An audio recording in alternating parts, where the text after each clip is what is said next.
여자가 뭘 하겠냐고요? 제대로 한번 보시죠. 새벽 5시 DMZ 철책 앞에서 한세희는 이렇게 생각했습니다. 23세 나이로 사관학교 입학을 앞두고 예비군 훈련소 보조 인력으로 참관 중이었는데 어제부터 계속 들려오는 조교들의 비아냥이 귀에 거슬렸거든요. 하지만 그녀는 아무 말 하지 않았어요. 어려서부터 아버지의 주먹질을 견디며 자란 세희에게 이런 시선쯤은 아무것도 아니었습니다. 훈련병들이 막사에서 우르르 쏟아져 나왔습니다. 거친 욕설과 구령 소리가 새벽 공기를 갈랐어요. 세희는 묵묵히 장비를 정리하며 자신만의 리듬을 유지했죠. 그때 옆에서 남성 조교들이 노골적으로 수군거리기 시작했어요. 저기 봐, 여자 하나 왔네. 뭐 하러 왔대? 아, 사관학교 간다고? 그럼 나중에 장교 달고 와서 우리한테 지시나 하겠네. 세상 참 많이 변했어. 세희는 그들의 말을 들은 척하지 않았습니다. 대신 더욱 정확하게, 더욱 빠르게 자신의 임무를 수행했어요. 훈련병들의 장비 점검부터 막사 정리까지 남성 조교들보다 오히려 꼼꼼하고 신속하게 처리해냈죠. 그러자 조교들의 표정이 미묘하게 변했습니다. 그 전에 잠깐. 1초면 누를 수 있는 구독과 좋아요는 저에게 큰 힘이 됩니다. 점심시간이 되자 세희는 혼자 훈련소 뒤편으로 향했어요. 철책을 따라 이어진 숲길은 고요했습니다. 훈련장의 소음과는 대조적으로 새소리와 바람소리만이 들렸죠. 그녀는 이런 순간들을 좋아했어요. 아무도 자신을 평가하지 않고 아무도 편견 어린 시선을 보내지 않는 시간 말이에요. 그런데 풀숲에서 희미한 움직임이 보였습니다. 가까이 다가가니 하얀 뱀 한 마리가 철조망에 걸려 있었어요. 뱀의 몸 여러 곳에 철조망의 가시가 박혀 있었고 붉은 피가 하얀 비늘 사이로 흘러내리고 있었습니다. 뱀은 이미 지쳐서 거의 움직이지도 못하는 상태였죠. 세희는 주저하지 않았어요. 군용 장갑을 끼고 조심스럽게 철조망을 벌려가며 뱀을 구해냈습니다. 뱀의 눈이 유난히 맑고 깊었어요. 일반적인 동물의 눈과는 달랐죠. 마치 무언가를 이해하고 있는 듯한, 감사를 표현하는 듯한 눈빛이었습니다. 훈련소 의무실에서 간단한 치료를 받은 후 세희는 뱀을 다시 숲으로 데려갔어요. 뱀을 풀어주며 그녀는 작게 말했습니다. 군인은 생명을 지키는 사람이어야 한다고요. 권력이나 계급을 위해서가 아니라 진짜로 누군가를 보호할 수 있는 사람이 되고 싶다고 말이죠. 그 순간 뱀이 고개를 돌려 세희를 똑바로 바라봤습니다. 그리고 천천히 마치 고마움을 표현하듯 고개를 한번 숙인 후 숲속으로 사라져갔어요. 세희는 그 모습을 지켜보며 이상한 감정을 느꼈죠. 뭔가 특별한 일이 일어난 것 같은 기분이었습니다. 그날 저녁 막사에서 동료들과 함께 있을 때 남성 조교들은 여전히 그녀를 못마땅해 했어요. 그중 한 명이 대놓고 도발했습니다. 여자가 군대에서 뭘 할 수 있겠냐고, 나중에 사관학교 가서도 구경만 하다 올 거라고 말이에요. 세희는 조용히 대답했습니다. 자신은 진짜 군인이 되고 싶다고, 남들이 뭐라 하든 상관없이 자신만의 길을 걸어가겠다고요. 조교들은 비웃었지만 세희의 눈빛에서 흔들림 없는 의지를 읽을 수 있었습니다. 그 순간 그들도 뭔가 다르다는 것을 느꼈을 거예요. 그날 밤 세희는 깊은 잠에 빠졌습니다. 하루 종일 몸을 혹사시킨 탓에 평소보다 더 깊게 잠들었어요. 막사 안에는 동료들의 코 고는 소리와 뒤척이는 소리만 들렸죠. 꿈속에서 세희는 아까 그 숲길을 다시 걷고 있었습니다. 하지만 낮과는 완전히 다른 풍경이었어요. 달빛이 유난히 밝았고 나무들은 은빛으로 반짝이고 있었죠. 철조망도 보이지 않았습니다. 대신 맑은 개울이 흐르고 있었어요. 세희가 개울가에 앉아 있는데 누군가 다가오는 발소리가 들렸습니다. 고개를 돌리니 한 남자가 서 있었어요. 키가 크고 마른 체격에 하얀 옷을 입고 있었죠. 그런데 그 남자의 눈이 낮에 본 흰 뱀과 똑같았습니다. 맑고 깊은 무언가를 꿰뚫어보는 듯한 눈빛이었어요.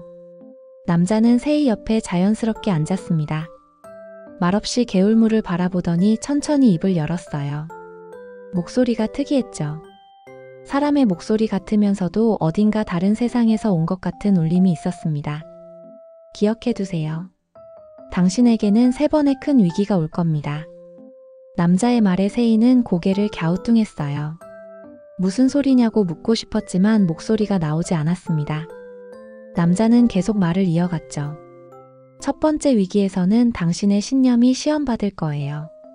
두 번째에서는 당신이 지키고 싶은 것들이 위협받겠죠.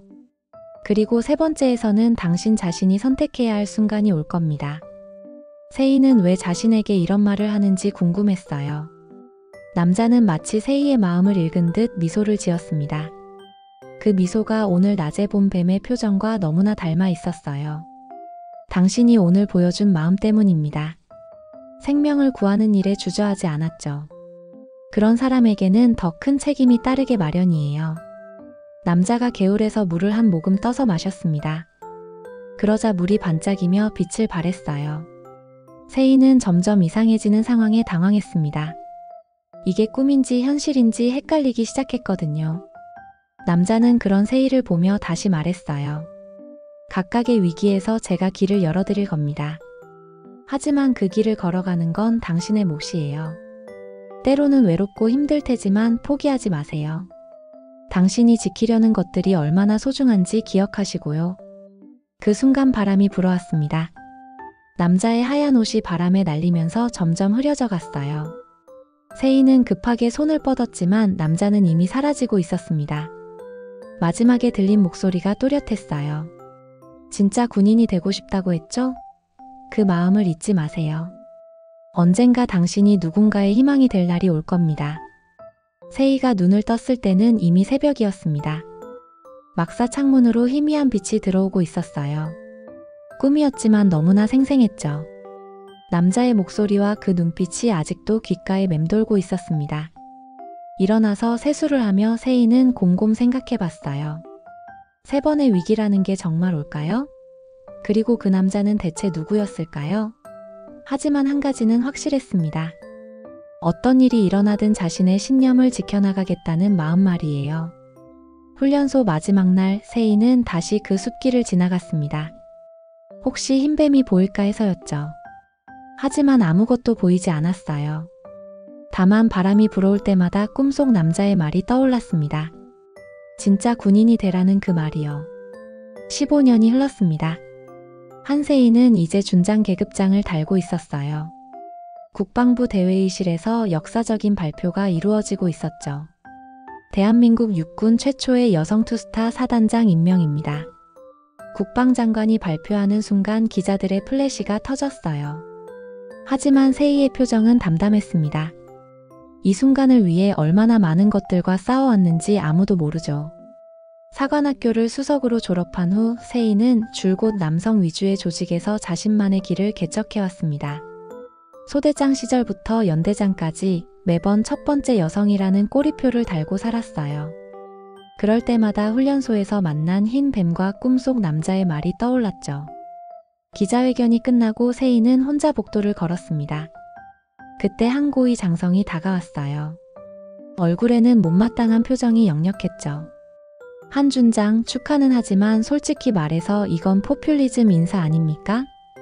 여자가 현장 지휘를 제대로 할 수 있을지 의문이에요. 장성의 말에 세이는 고개를 숙여 인사했습니다. 걱정 말씀드리겠습니다. 결과로 보여드릴게요. 세이의 조용한 대답에 장성은 콧방귀를 뀌며 지나갔어요. 이런 반응은 예상했던 일이었죠. 하지만 세이에게는 이제 증명할 기회가 있었습니다. 다음 날 보수 언론들이 일제히 비판 기사를 쏟아냈어요. 군의 전투력 약화를 우려한다는 논조였죠. 일부 정치인들도 국정감사에서 이 인사를 문제 삼겠다고 나섰습니다. 세이는 그 모든 기사들을 차분히 읽어봤어요. 하지만 놀랍게도 지지하는 목소리들도 있었습니다. 특히 젊은 세대와 여성들 사이에서는 환영하는 분위기였어요. 한 여대생이 인터넷에 올린 글이 화제가 되었죠. 드디어 우리도 꿈꿀 수 있게 되었다는 내용이었습니다. 세이가 사단에 부임하는 날 전 장병들이 운동장에 모였습니다. 그녀가 단상에 오르자 웅성거리는 소리가 들렸어요. 호기심 반, 의구심 반이었죠. 세이는 마이크를 잡고 천천히 말하기 시작했습니다. 저는 여러분의 사단장입니다. 여성이든 남성이든 상관없이 오직 실력과 신념으로 이 자리에 섰어요. 앞으로 여러분과 함께 이 사단을 대한민국 최강의 부대로 만들어가겠습니다. 세희의 목소리는 확신에 찬 것이었어요.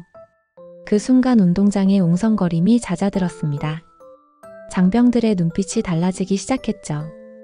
어떤 이들은 여전히 의심스러워했지만 상당수는 새로운 기대감을 보이고 있었어요. 첫 주가 지나면서 세희는 사단 곳곳을 돌아다니며 현황을 파악했습니다. 장교들과의 면담에서 솔직한 의견들을 들었어요.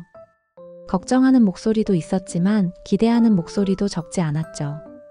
특히 젊은 장교들은 세희의 리더십에 관심을 보였습니다.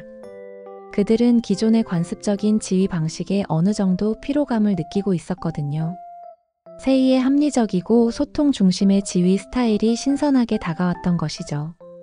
하지만 일부 고참 장교들은 여전히 벽을 쌓고 있었어요. 겉으로는 존경하는 척했지만 속으로는 언제 실수하나 지켜보고 있는 게 분명했죠. 세희는 그런 시선들을 모두 느끼고 있었지만 흔들리지 않았습니다. 어느 날 저녁 세희는 사단장실에서 혼자 업무를 보고 있었어요. 창밖으로 보이는 훈련장에서는 야간 훈련이 한창이었죠. 그때 문득 15년 전 훈련소에서의 일이 떠올랐습니다. 흰뱀을 구해준 일과 꿈속에서 만난 남자의 말이요. 3번의 위기라고 했었죠. 혹시 이게 첫 번째인가요? 세희는 혼자 중얼거렸어요. 지금까지는 잘 버텨왔지만 앞으로 어떤 일들이 기다리고 있을지 알 수 없었습니다. 하지만 한 가지는 확실했어요. 어떤 시련이 와도 자신의 신념을 지켜나가겠다는 마음이었죠. 사단장 취임식 날 아침 세희는 평소보다 일찍 일어났습니다. 오늘은 정말 중요한 날이었어요. 군 수뇌부와 정치인들 그리고 언론이 모두 주목하는 자리였죠. 실수는 용납될 수 없었습니다. 취임식이 시작되기 전 세희는 사단 정문 앞을 거닐고 있었어요. 마음을 차분히 정리하려는 습관이었죠. 그때 정문 근처에서 한 남자가 서 있는 모습이 보였습니다. 민간인 복장을 하고 있었는데 왠지 낯익은 느낌이었어요. 남자는 세희를 발견하고 천천히 다가왔습니다. 키가 크고 마른 체격에 하얀 셔츠를 입고 있었어요. 그런데 그 눈빛이 어디서 본 것 같았죠. 맑고 깊은 무언가를 꿰뚫어보는 듯한 눈빛이었습니다. 준장님이시죠? 남자가 정중하게 인사했어요. 목소리가 묘하게 친숙했죠. 세희는 고개를 끄덕이며 대답했습니다. 네, 그런데 어떻게 절 아시나요? 세희의 질문에 남자는 미소를 지었어요. 그 미소가 15년 전 꿈속에서 본 그것과 똑같았죠. 오래전부터 알고 있었습니다. 당신이 어떤 사람인지 어떤 길을 걸어왔는지 모두요. 남자의 말에 세희는 당황했어요. 이 사람이 대체 누구일까요? 곧 당신을 삼키려는 뱀이 나타날 겁니다. 남자가 갑자기 진지한 표정으로 말했어요. 그 뱀은 교활하고 위험해요. 당신이 지금까지 쌓아온 모든 것을 한순간에 무너뜨리려 할 거예요. 세희는 뭔가 소름이 돋았습니다. 이 상황이 너무나 익숙했거든요. 15년 전 꿈속에서도 이런 식으로 경고를 받았었죠. 혹시 이 사람이 그때 그 남자인가요? 하지만 기억하세요. 당신에게는 선택권이 있어요. 두려워하지 말고 자신의 신념을 믿으세요. 남자가 세희의 어깨에 손을 살짝 올렸습니다. 그 손길이 따뜻했어요. 그 순간 경호원들이 다가왔습니다. 취임식 시간이 임박했다는 연락이었어요. 세희가 고개를 돌렸다가 다시 남자를 보려 했지만 이미 사라진 후였죠. 마치 바람처럼 흔적도 없이 사라져버렸습니다. 취임식장에는 수많은 사람들이 모여 있었어요. 국방장관을 비롯해 군 고위 인사들, 국회의원들, 그리고 기자들까지. 세희는 단상에 올라 취임사를 시작했습니다. 오늘 이 자리에 서게 된 것을 영광으로 생각합니다. 저는 성별이 아닌 실력으로, 편견이 아닌 신념으로 이 부대를 이끌어가겠습니다. 세희의 목소리는 확신에 차 있었어요. 하지만 취임식이 진행되는 동안 세희의 마음 한편에는 아까 남자의 말이 계속 맴돌고 있었죠. 당신을 삼키려는 뱀이 나타날 거라는 그 경고 말이에요. 대체 무슨 의미일까요? 취임식이 끝나고 리셉션이 시작되었습니다. 여러 인사들이 세희에게 축하 인사를 건넸어요. 하지만 그 중에는 진심이 아닌 사람들도 있었죠. 특히 몇몇 고위 장성들의 표정은 여전히 못마땅해 보였습니다. 그중 한 명이 세희에게 다가와서 말했어요. 한 준장, 앞으로 힘든 일이 많을 텐데 잘 버텨내길 바라네. 그런데 왜 그 말이 축하보다는 경고처럼 들렸을까요? 리셉션이 끝나고 세희는 사단장실로 돌아왔습니다. 책상 위에는 축하 화환들이 가득했어요. 하지만 그 중에 이상한 것이 하나 있었죠. 하얀 백합으로만 만든 화환이었는데 카드에는 아무 이름도 적혀 있지 않았습니다. 세희는 그 화환을 보며 다시 아침에 만난 남자를 떠올렸어요. 그 사람의 정체가 무엇이든 분명히 자신에게 중요한 메시지를 전하려 했던 것 같았죠. 당신을 삼키려는 뱀이 나타날 거라는 그 말이 계속 머릿속을 맴돌았습니다. 그날 밤 세희는 잠자리에 들기 전 창밖을 내다봤어요. 사단 정문 쪽을 보니 희미한 인형이 보이는 것 같았죠. 하지만 자세히 보려 하니 아무것도 보이지 않았습니다. 그저 바람에 흔들리는 나뭇가지뿐이었어요. 하지만 세희는 확신했습니다. 뭔가 큰일이 일어날 거라는 것을. 그리고 그것이 자신에게는 큰 시험이 될 거라는 것을 말이에요. 취임 후 석 달이 지났습니다. 세희는 사단 운영에 차츰 익숙해져 가고 있었어요. 장병들도 처음에 어색함을 벗고 그녀의 지휘를 따르기 시작했죠. 특히 젊은 장교들은 세희의 혁신적인 리더십에 호응하고 있었습니다. 어느 월요일 아침 세희는 평소처럼 사단장실에서 업무를 시작하고 있었어요. 그런데 참모장이 급하게 들어왔죠. 얼굴이 새파랗게 질려 있었습니다. 사단장님, 큰일 났습니다. 참모장의 목소리가 떨리고 있었어요. 무슨 일이냐고 묻는 세희에게 참모장은 태블릿을 내밀었죠. 어젯밤 인터넷에 우리 사단의 핵심 작전 계획이 유출되었습니다. 세희는 깜짝 놀랐어요. 태블릿 화면에는 분명히 대외비 문서들이 올라와 있었죠. 북한과의 접경지역 방어 계획부터 주요 군사시설 위치까지 절대 외부에 알려져서는 안 될 정보들이었습니다. 누가 이런 짓을 했을까요? 세희가 황급히 물었어요. 하지만 참모장의 다음 말에 더욱 놀랐죠. 그게 모든 정황이 사단장님을 가리키고 있습니다. 참모장의 말에 세희는 어이가 없었어요. 자신이 기밀을 유출했다고요? 말이 안 되는 소리였죠. 문서들이 업로드된 시간이 어제 밤 11시경인데 그 시간에 사단장님의 컴퓨터에서 해당 파일들에 접근한 기록이 있습니다. 참모장이 조심스럽게 설명했어요. 세희는 당황했습니다. 어젯밤 11시면 자신은 집에서 잠들어 있었거든요. 누군가 자신의 계정을 해킹했거나 아니면 내부에 공모자가 있다는 뜻이었죠. 지금 군 수사단에서 오고 있습니다. 참모장의 말에 세희의 심장이 쿵쾅거렸어요. 이 일이 사실로 확정되면 자신의 군 생활은 끝장이었습니다. 1시간 후 군 수사단이 도착했습니다. 수사관들은 냉정한 표정으로 세희의 사무실을 수색하기 시작했어요. 컴퓨터와 서류들을 모두 압수해갔죠. 세희는 그 모든 과정을 지켜볼 수밖에 없었습니다. 오후가 되자 언론에서도 이 소식을 보도하기 시작했어요.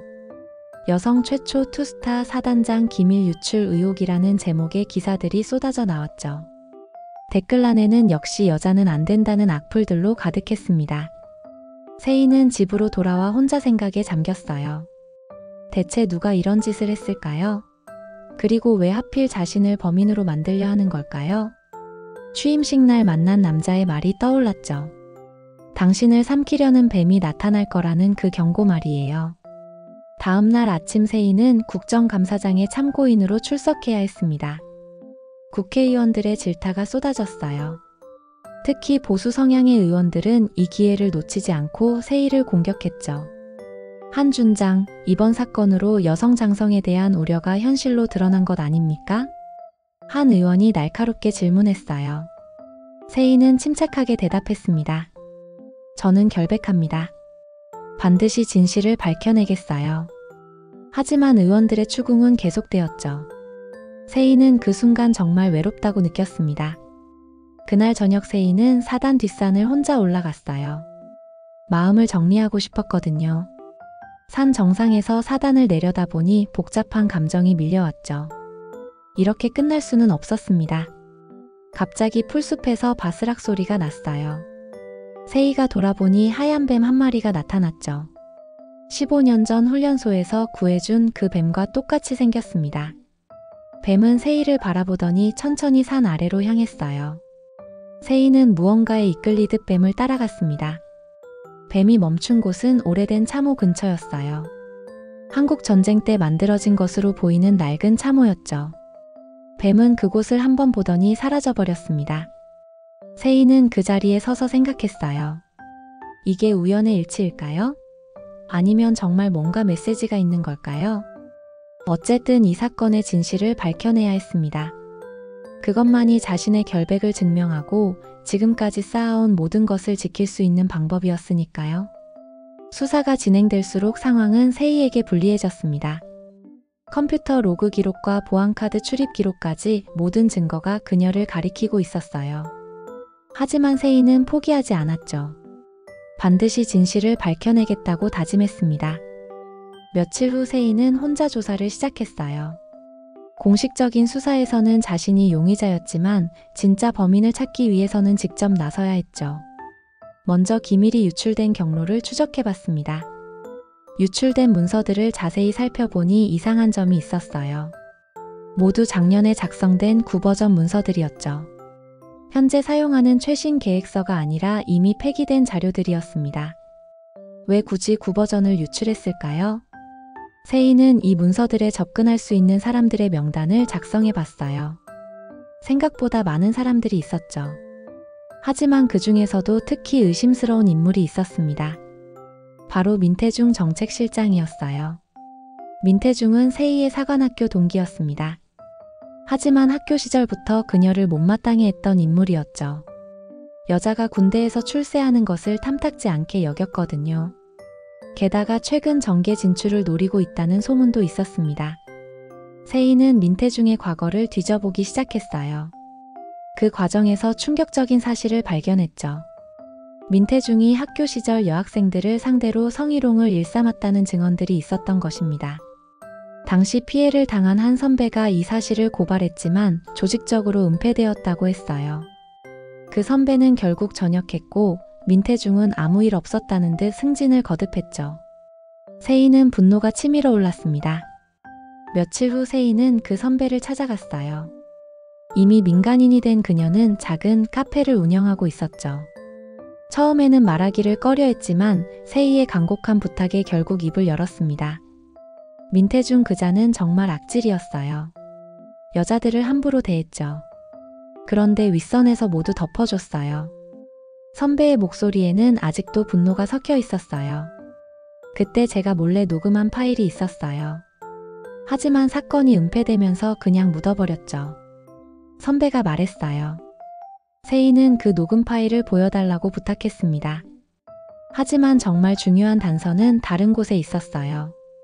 선배가 말하길 당시 민태중의 비리 행각을 기록한 장부가 따로 있다고 했죠.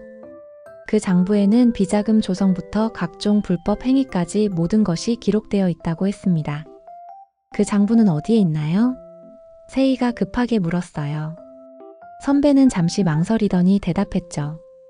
제가 전역하기 전에 고향 뒷산에 묻어뒀어요. 언젠가는 쓸 날이 올 거라고 생각했거든요. 선배가 지도를 그려주며 정확한 위치를 알려줬습니다. 세이는 그날 밤 바로 고향으로 향했어요. 선배가 알려준 뒷산은 세이의 집에서 가까운 곳이었죠. 밤중에 산을 오르는 것은 위험했지만 지금 이 증거를 찾는 것이 가장 중요했습니다. 산 중턱의 큰 바위 밑에서 세이는 비닐봉지에 쌓인 노트를 발견했어요. 오래되어서 종이가 누렇게 변했지만 글씨는 선명했죠.